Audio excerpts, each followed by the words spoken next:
A lot of times you'll hear the expression, the world isn't black or white, meaning that there's gray area, that not everything is on one end of a spectrum. There are no absolutes, there is no right or wrong, there is no good or bad.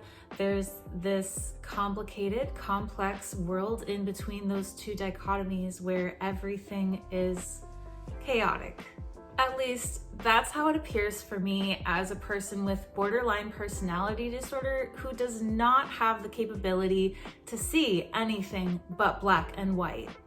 People with borderline personality disorder don't understand gray area. We just don't. We see things only in black and white. And it's something that I'm learning to see and try to understand, but it really is chaotic to me because it makes no sense.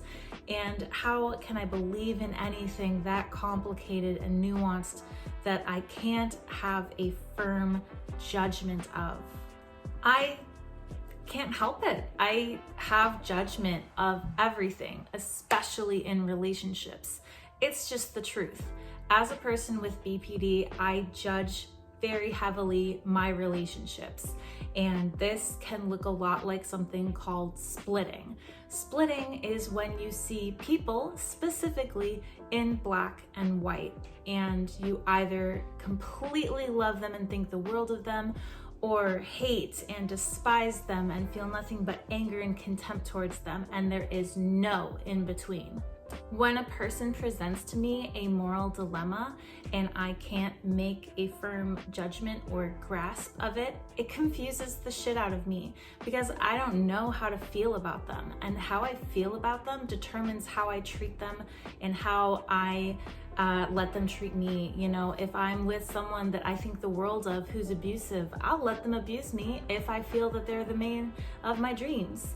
And similarly, if I'm with someone who's amazing and I just don't like them, I'll walk all over them. Borderline personality disorder tends to get seen as the disorder of emotional vampires. And yeah, I can see why. I don't think that's fair because you can recover from borderline and it's not a death sentence. You're not doomed to have failed relationships the rest of your life.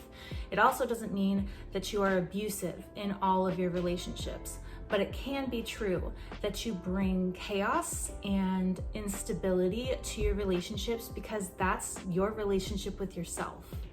Splitting comes from a place of heightened emotion, and borderlines, more than anyone, have incredibly deep, heightened emotions.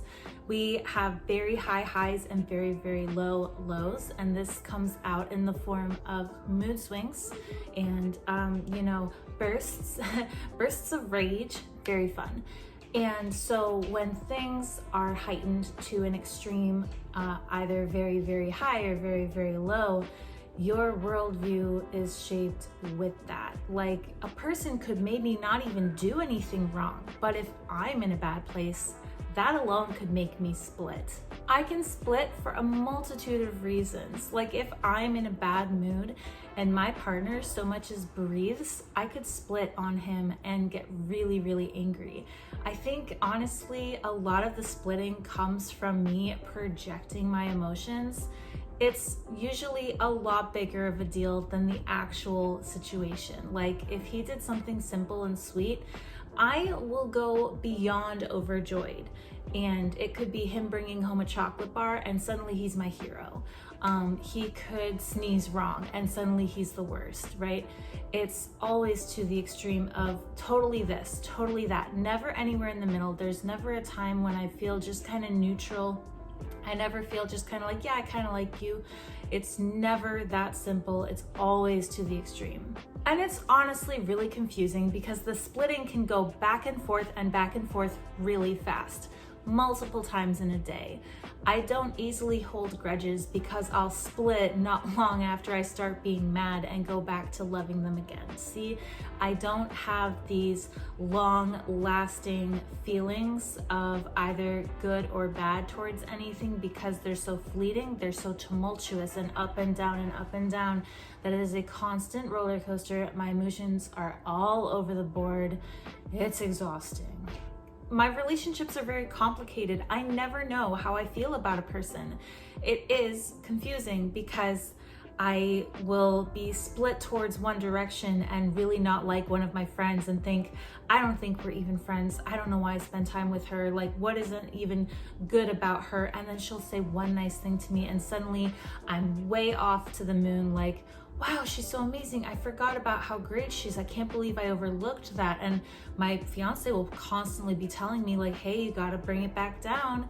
You know, you're splitting. And I can't help going in either direction because it's like a tug of war with my feelings, and it never ends. So yeah, I've had situations recently where I'm so confused about how I feel about a person.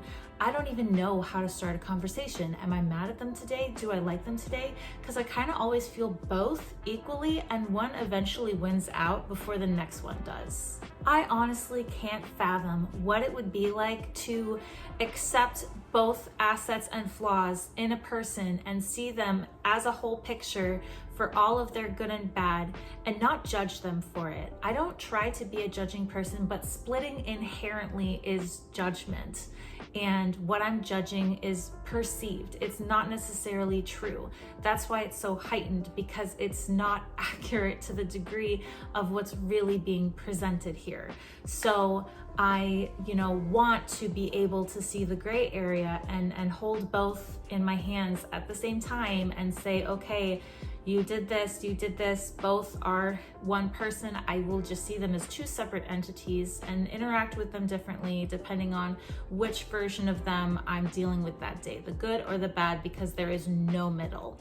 My borderline is a lot better actually than originally, and I've worked very hard to get to the place where I am emotionally stable. I can't say that I always am.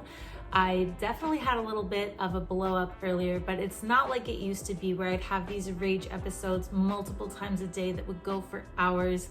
It was just kind of like a quick frustration. I think I threw a book.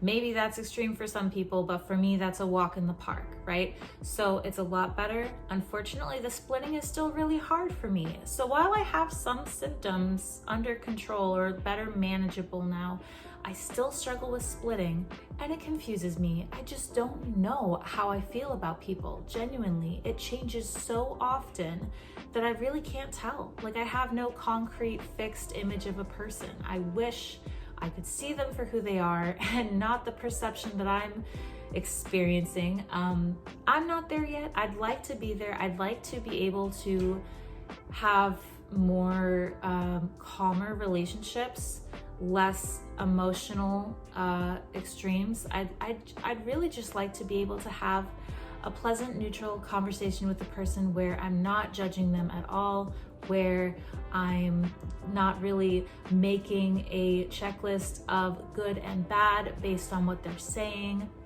I feel like I'm always taking points of okay, they said something I like, they said something I like, ooh, they said something I don't like. It would be great if I could just sit with a person and listen and not be thinking about my opinions or how I see their value, because what I see is never ever accurate. And I wish I could say that I'm not the kind of person to judge, but I split every day, so I judge a lot.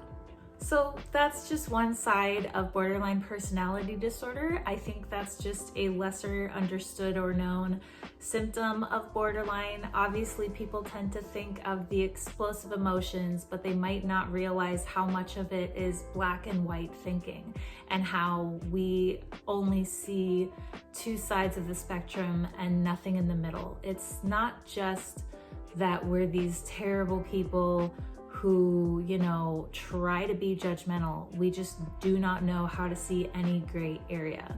It's not easy to live like that, but I gotta say, it's not as bad as some of the other symptoms either. It is just often frustrating and very hard to overcome. Something that I deal with on a daily basis that I'm working on, and I think I'm getting there. I am making progress. My splitting has been a little less explosive. I'm having smaller splits, I guess you could say, where I bounce back from a heightened feeling a little bit faster and have more pockets of time where I'm not feeling one extreme or the other. It's getting there. I've been working on my borderline for about 2 or 3 years, and so I'm still very much at the beginning of this process.